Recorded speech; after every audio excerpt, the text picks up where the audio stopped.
नैब तरमीम बिल पर supreme court का फैसला आ गया। शेख रशीद कहते हैं चीफ जस्टिस उमर अता बंदयाल ने अपने आखिरी अयाम में तारीखी फैसला दिया। नैब तरमीम बिल का अदम होने पर बिला तफरीक एहतसाब का अमल शुरू होगा। 1.5 साल के दौरान उन्होंने करप्शन केसेस खत्म करने के लिए जो कोशिशें की वो रायगा चले गए।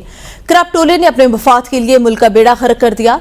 गरीब भूखे मर रहे हैं। सुप्रीम कोर्ट फैसले के दोरस नताज बरामद होंगे।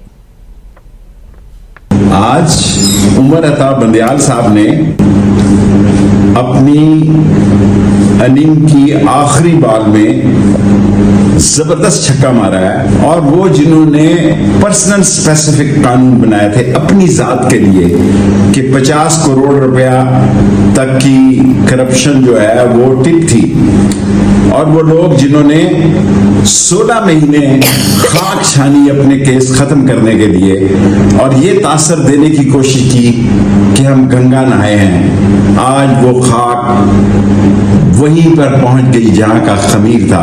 हालात और वाकयात बताएंगे कि इस फैसले के कितने दूरदर्श नताइज होंगे। गरीब मर रहा है आटे से, चीनी से, बेरोजगारी से।